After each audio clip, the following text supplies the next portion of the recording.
Alhamdulillahi Rabbil Alamin. Nahmaduhu wa nasta'inuhu wa nastaghfiruh wa na'udzu billahi min syururi anfusina wa sayyiati a'malina. May yahdihillahu fala mudhillalah wa may yudlil fala hadiyalah. Asyhadu an la ilaha illallah wahdahu la syarikalah wa asyhadu anna Muhammadan abduhu wa rasuluh allazi la nabiyya ba'da amma ba'du. Para jamaah sekalian, mudah-mudahan semuanya senantiasa ada dalam rahmat dan lindungan Allah Subhanahu wa taala. Mudah-mudahan semuanya selalu dalam keadaan sehat walafiat, dijauhkan dari bala dan bencana, dijauhkan dari segala macam penyakit. Dalam rangka memaksimalkan usaha dan ikhtiar kita untuk memutus mata rantai penyebaran virus COVID-19 yang saat ini sudah menyerang hampir seluruh negara, maka saya mengingatkan ilzamu buyutakum wa tazimu sukutakum. Tetaplah di rumah masing-masing, tetaplah tinggal di tempat-tempat tinggal masing-masing, tidak keluar rumah kecuali untuk hal-hal yang sangat penting. Mudah-mudahan badai segera berlalu. Dan seperti biasa, kajian hadis dalam kitab Riyadhus Shalihin karya Al-Imam Al-Alamah Abu Zakaria Muhyiddin bin Syaraf An-Nawawi Ad-Dimashqi pada kesempatan ini akan saya sampaikan kembali secara online, dan para jamaah semuanya dapat mengikuti kajian ini melalui YouTube Syiar Islam Channel. Pada kajian online yang lalu kita sudah membahas hadis nomor 34, dan kali ini kita melanjutkan pembahasan hadis nomor 35. Para jamaah yang memiliki kitabnya dipersilahkan untuk membuka kitab Riyadhus Shalihin di hadis nomor 35. Bismillahirrahmanirrahim. Wa an Atha ibni Abi Rabbahin qala li Ibnu Abbasin radhiyallahu anhuma ala arika imra'atan min ahli jannah. Faqultu bala. Qala hadhihi al-mar'atu as-sawda'u atatin nabiyya sallallahu alaihi wasallam faqalat inni asra'u wa inni atakashafu. Fad'u Allah ta'ala li. Qala in syi'ti sabarti walakil jannatu wa in syi'ti da'autu Allah ta'ala ayyu'afiyaki. Faqalat asbiru. Faqalat inni atakashafu fad'u Allah alla atakashafa. Fada'alaha muttafaqun alaih. Wa an Atha ibni Abi Rabbahin qala. Dari Atha bin Abu Rabbah, ia berkata, Atha bin Abu Rabbah ini adalah seorang ulama di tingkat tabi'in. Beliau adalah murid dari sahabat Ibnu Abbas radhiyallahu anhu. Kata Atha, qala li Ibnu Abbasin radhiyallahu anhuma. Ibnu Abbas, gurunya, berkata kepadaku radhiyallahu anhuma, semoga Allah meridhoinya. Ibnu Abbas itu artinya anak Al-Abbas. Al-Abbas itu adalah paman dari Rasulullah Shallallahu Alaihi Wasallam. Berarti Ibnu Abbas atau Abdullah bin Abbas ini adalah keponakan dari Rasulullah Shallallahu Alaihi Wasallam. Makanya doanya di sini dengan menggunakan anhuma, bukan anhu. Bukan radhiyallahu anhu, semoga Allah meridhoinya, tapi radhiyallahu anhuma, semoga Allah meridhoi keduanya. Kenapa? Karena yang didoakan itu adalah ayah dan anaknya. Radhiyallahu anhuma, mudah-mudahan Allah meridhoi Al-Abbas, juga meridhoi Ibnu Abbas, putranya atau Abdullah bin Abbas. Abdullah bin Abbas ini termasuk sahabat kelima yang terbanyak dalam meriwayatkan hadis. Seperti sudah disampaikan sebelumnya bahwa yang pertama sahabat yang paling banyak meriwayatkan hadis itu adalah Abu Hurairah radhiyallahu anhu. Abu Hurairah radhiyallahu anhu itu berhasil meriwayatkan hadis Nabi Shallallahu Alaihi Wasallam sampai 5.374 hadis. Kemudian yang kedua Ibnu Umar, putranya Umar bin Khattab. Putranya Umar bin Khattab itu meriwayatkan hadis sampai 2.630 hadis. Lalu yang ketiga Anas bin Malik. Anas bin Malik itu menyampaikan hadis dari Nabi, meriwayatkan hadis dari Nabi itu hingga 2.286 hadis. Kemudian disusul oleh Aisyah yang keempat. Aisyah meriwayatkan hadis dari Nabi 2.210 hadis. Lalu Ibnu Abbas yang kelima, rawi hadis ini meriwayatkan hadis dari Nabi 1.660 hadis. Dan yang keenam Jabir bin Abdullah meriwayatkan dari Nabi 1.540 hadis. Jadi Ibnu Abbas ini adalah sahabat yang kelima terbanyak meriwayatkan hadis Nabi Shallallahu Alaihi Wasallam.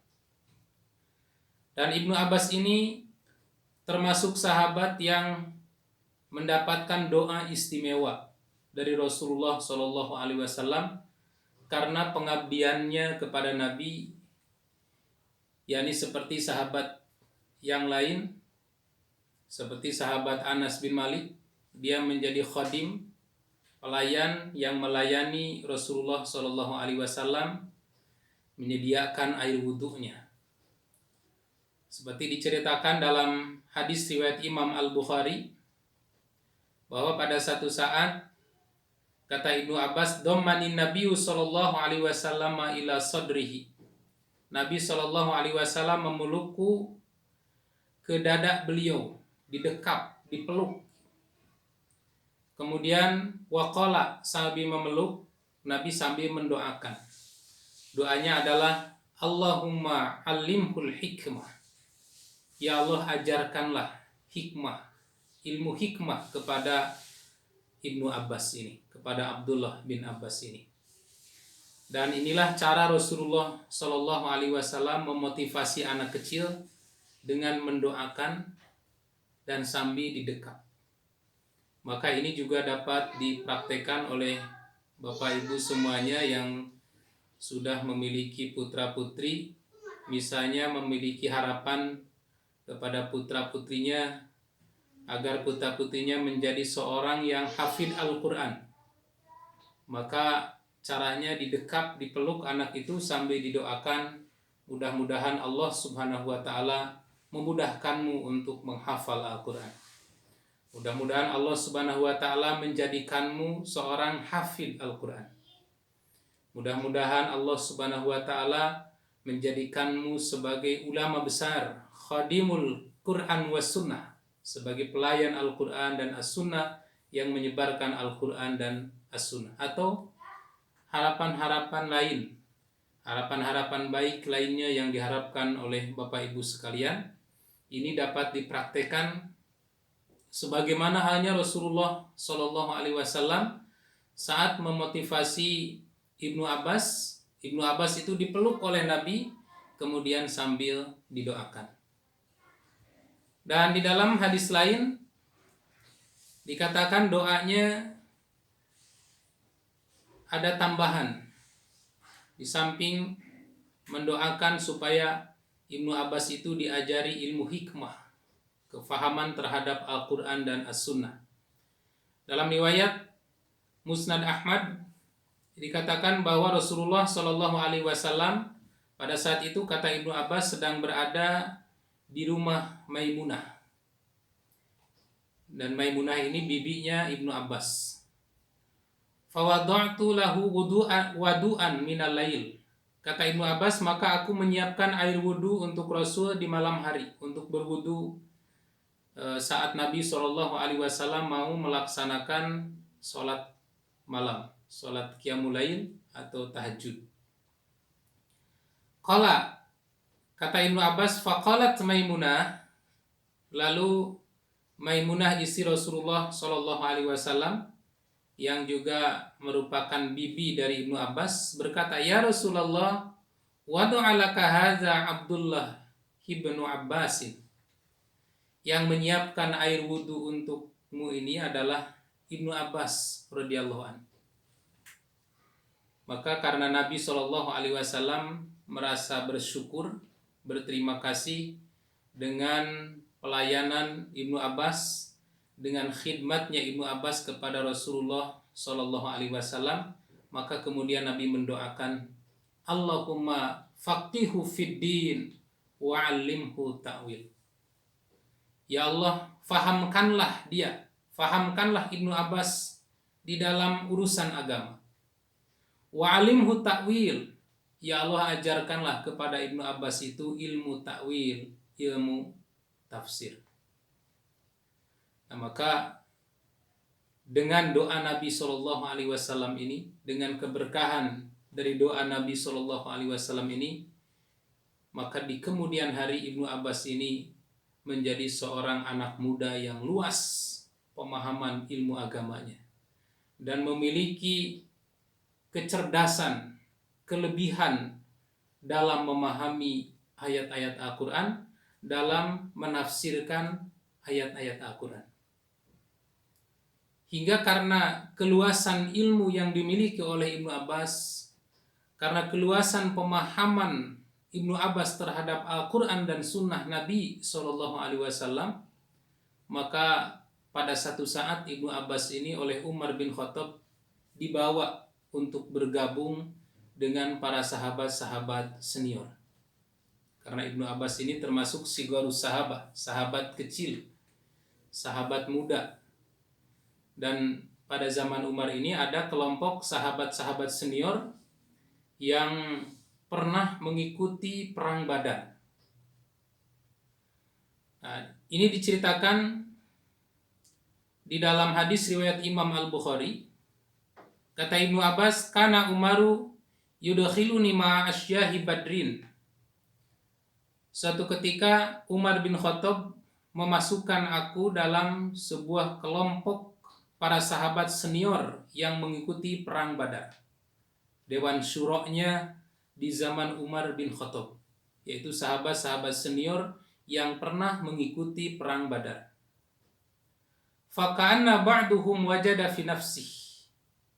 Maka sebagian mereka seolah-olah tersinggung. Faqala dengan mengatakan, lima tudkhilu haza ma'ana walana abda'un mislah. Kenapa Anda wahai Umar bin Khattab memasukkan anak kecil ke majlis kita ini? Padahal kami juga sama punya anak-anak kecil. Kami tidak membawanya. Faqala, maka Umar menjawab, innahu man qad alimtum. Kata Umar bin Khattab, sesungguhnya anak ini sudah kamu ketahui keluasan ilmu pengetahuannya. Sudah kamu ketahui kecerdasannya. Maka aku membawa ke kelompok komunitas sahabat-sahabat senior untuk diminta saran dan pendapatnya, diminta pemikiran-pemikirannya dalam memecahkan persoalan-persoalan yang kita hadapi. Maka kata Ibnu Abbas, fada'adata yaumin, maka satu saat Umar bin Khattab mengundangku, pada suatu hari mengundangku, fa'adkhalahu ma'hum, lalu memasukkanku berkumpul dengan para sahabat senior itu. Fama ra'aitu annahu da'ani yauma idin illa liyuriyahu. Dan aku tidak memandang Umar bin Khattab mengundangku untuk bergabung dengan para sahabat senior itu, kecuali tujuan Umar bin Khattab ini ingin memperlihatkanku kepada mereka, ingin menampilkanku di tengah-tengah para sahabat-sahabat seniornya. Lalu Umar bin Khattab pada saat itu menyampaikan pertanyaan kepada semua para sahabat senior yang hadir pada saat itu. Kata Umar bin Khattab, "Ma taquluna fi qaulillahi ta'ala idza ja'an nasrullahi wal fath." Bagaimana menurut pendapat kalian tentang firman Allah, A'udzubillahi minasyaitonirrajim, idza ja'an nasrullahi wal fath. Apabila datang pertolongan Allah dan kemenangan. Itu surat An-Nasr ayat 1. Faqala ba'duhum, maka sebagian dari para sahabat senior itu menjawab, umirna an nahmadallaha wa nastaghfirah idza nusirna wa futiha alaina. Kata para sahabat senior, ayat ini memerintahkan kepada kita semua agar kita memuji Allah Subhanahu wa taala dan agar kita beristighfar kepada Allah Subhanahu wa taala apabila Allah telah menolong kita dan memberikan kepada kita kemenangan. Itu jawaban dari sebagian para sahabat senior. Wasakata ba'duhum falam yaqul syai'an, dan sebagian sahabat yang hadir diam, tidak berbicara apa-apa. Tandanya setuju dengan kesimpulan itu. Faqala li, kata Ibnu Abbas, lalu Umar bin Khattab bertanya kepadaku, akaza kataqulu ya Ibnu Abbas, wahai Ibnu Abbas, apakah demikian juga menurut pendapat kamu? Qala faqultu, maka aku menjawab, la, tidak. Kata Ibnu Abbas, kalau menurut pendapat saya bukan begitu. Qala famantaku, kata Umar bin Khattab, kalau begitu bagaimana menurut pandanganmu, menurut penafsiranmu? Qultu, aku menjawab, huwa ajalu Rasulillah sallallahu alaihi wasallam a'lamahu lahu. Yang dimaksud dengan idza ja'an nasrullahi wal fath itu adalah ajal Rasulullah sallallahu alaihi wasallam. Yang dimaksud ayat itu adalah wafatnya Rasulullah sallallahu alaihi wasallam yang diberitakan oleh Allah Subhanahu wa taala. Artinya Allah memberitahu ajalnya Rasulullah sallallahu alaihi wasallam itu sudah dekat. Idza ja'an nasrullahi wal fath, apabila datang pertolongan Allah dan kemenangan, wazalika alamatu ajalik, itulah ciri ajalmu sudah dekat. Itulah ciri waktu kewafatanmu sudah dekat. Maka fasabi bihamdi rabbik, memujilah, bertasbihlah, fasabih, maka bertasbihlah, bihamdi rabbika, dengan memuji Tuhanmu, wastaghfirhu, dan mintalah ampun kepadanya, innahu kana tawwaba, karena sesungguhnya Allah itu tawwab, Allah itu maha menerima taubat. Jadi kata Ibnu Abbas radhiyallahu an, apabila telah datang pertolongan Allah, apabila telah datang kemenangan dari Allah Subhanahu wa taala, itulah waktu tanda wafat, itulah tanda waktu wafatmu, dan kamu akan melihat manusia masuk ke dalam agama Allah, memeluk agama Islam dengan berbondong-bondong. Maka dengan tanda ini menunjukkan perjuangan Rasulullah Shallallahu Alaihi Wasallam sudah hampir selesai. Maka kemudian Umar berkata, faqala Umar, ma'a'lamu minha illa ma taqul. Kata Umar, tidak ada yang aku ketahui tentang maksud ayat tersebut kecuali sebagaimana yang engkau katakan. Nah, inilah kecerdasan Ibnu Abbas di dalam memahami Al-Quran, di dalam menafsirkan Al-Quran. Dan tentu saja ini adalah hasil pelajaran dari Rasulullah Shallallahu Alaihi Wasallam. Makanya para ulama menghimpun tafsir-tafsir Ibnu Abbas itu dalam sebuah buku yang berjudul Tanwirul Mikbas. Dalam buku tersebut, dalam tafsir tersebut, itu dicantumkan beberapa riwayat yang menunjukkan penafsiran dari Ibnu Abbas radhiyallahu anhu. Walaupun harus dikaji ulang lagi, karena tidak semua yang terdapat di dalam tafsir tersebut itu tafsir dari Ibnu Abbas radhiyallahu anhu. Nah, inilah beberapa keutamaan dari Ibnu Abbas. Nah, para jamaah sekalian, kita lanjutkan. Qala Ibnu Abbas radhiyallahu anhuma, Ibnu Abbas radhiyallahu anhuma berkata kepadaku, ala ari kamra'atan min ahli jannah. Maukah aku tunjukkan kepadamu seorang wanita dari ahli surga? Seorang wanita yang sudah dipastikan menjadi ahli surga. Faqultu, maka aku menjawab, bala, tentu saja. Wahai Tuan Guru, kata sahabat Atha bin Rabah ini. Qala, kata Ibnu Abbas, hadhil mar'atu sauda. Perempuan ahli surga itu inilah perempuan yang hitam. Seorang budak. Karena menurut Al-Quran dan As-Sunnah, bahwa ahli surga itu terbagi kepada dua bagian. Berita tentang orang-orang yang akan menjadi ahli surga, penghuni surga, itu terbagi kepada dua bagian. Di anna ahla jannati yanqasimuna ila kismain. Sesungguhnya ahli surga itu terbagi kepada dua bagian. Kismun nashhadu lahum bil jannah bi awsafihim. Satu bagian orang yang kita menyaksikan bahwa mereka ahli surga itu bi awsafihim, dengan disebutkan sifat-sifatnya, kriterianya.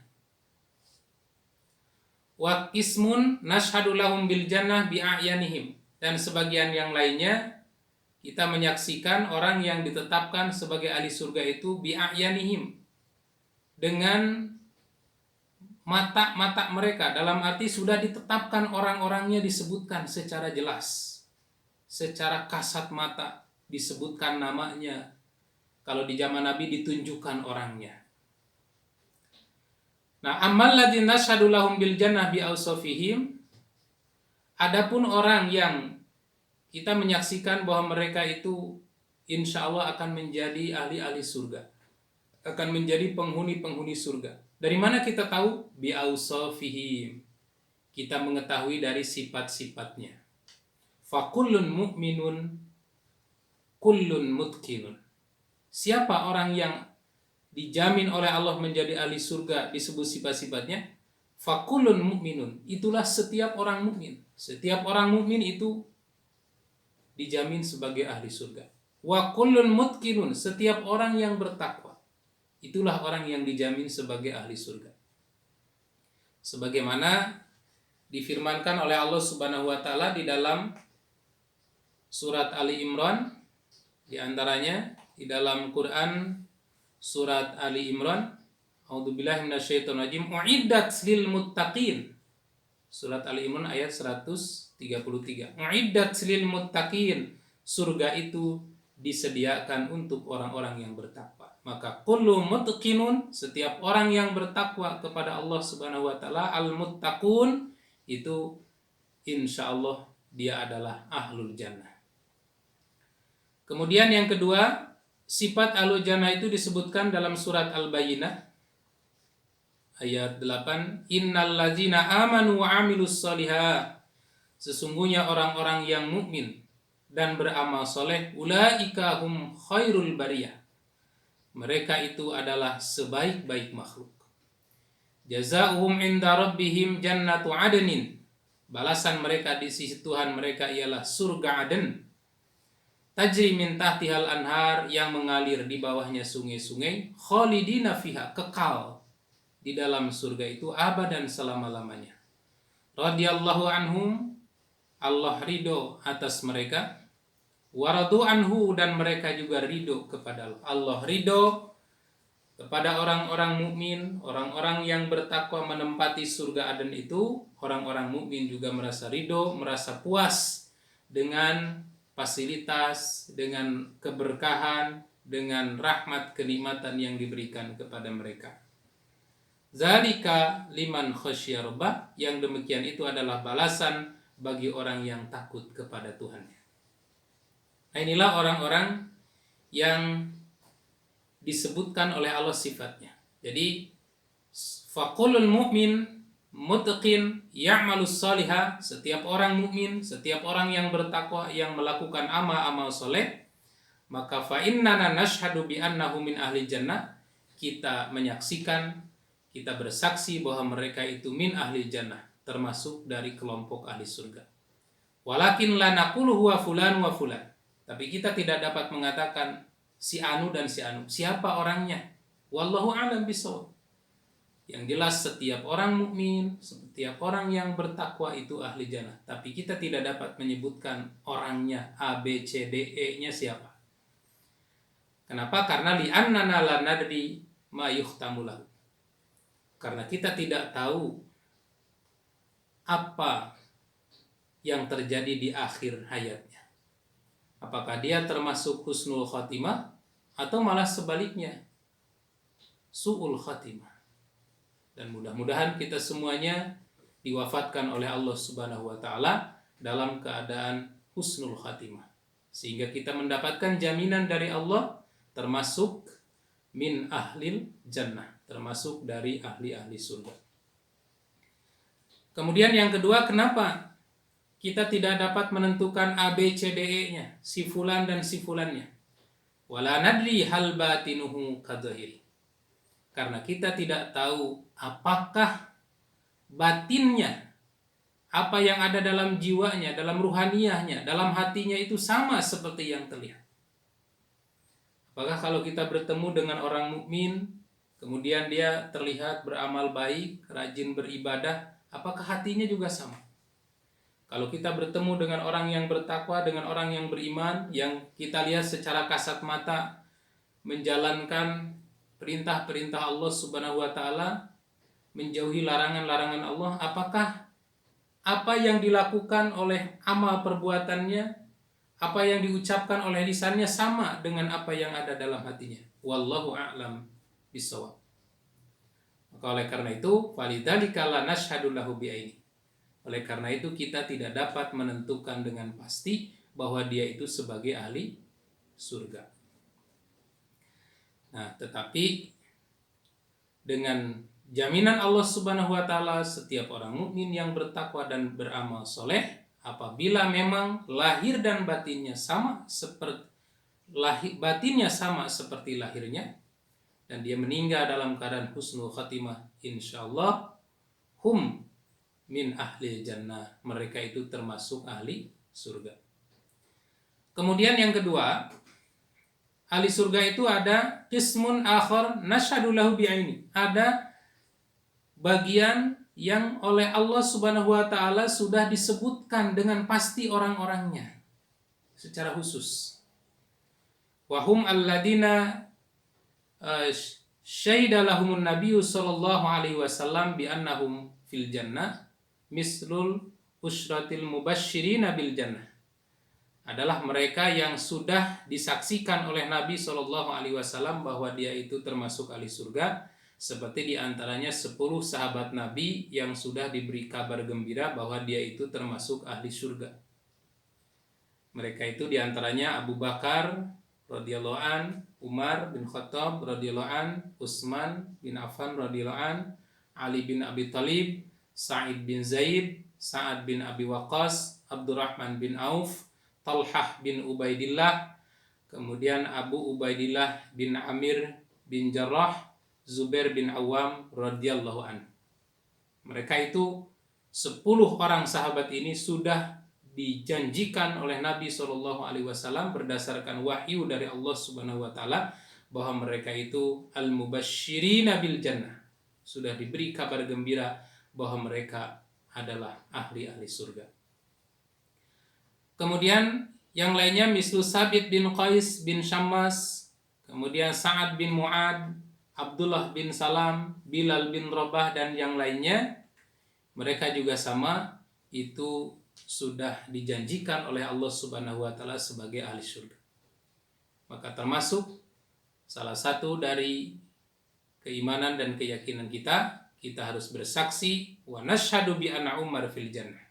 wa Abu Bakar fil jannah, wa Utsman fil jannah, wa Ali fil jannah. Kita harus bersaksi bahwa Umar itu, Abu Bakar itu di surga. Nashhadu bi anna Abu Bakrin fil jannah. Kita bersaksi bahwa Abu Bakar itu di surga. Wa nashhadu bi anna Umar fil jannah. Kita bersaksi bahwa Umar di surga. Wa nashhadu bi anna Utsman fil jannah. Kita bersaksi bahwa Utsman juga di surga. Wa nashhadu bi anna Aliyan fil jannah. Dan kita bersaksi juga bahwa Ali itu di surga. Karena sebagian pemahaman yang keliru, yang sesat, justru ada yang berkeyakinan bahwa Abu Bakar, Umar itu bukan fil jannah, tetapi finnar. Itu jelas sebuah keyakinan yang keliru, sebuah keyakinan yang sesat dan menyesatkan. Dan diantaranya lagi termasuk seorang wanita hitam ini. Oleh Nabi SAW, Imra'atus Sauda ini sudah dijanjikan sebagai ahlul jannah. Kenapa dia menjadi termasuk orang yang dipastikan menjadi ahli surga? Seperti disampaikan oleh Ibnu Abbas, qala hadzihil mar'atu sauda, ahli surga itu wanita hitam ini.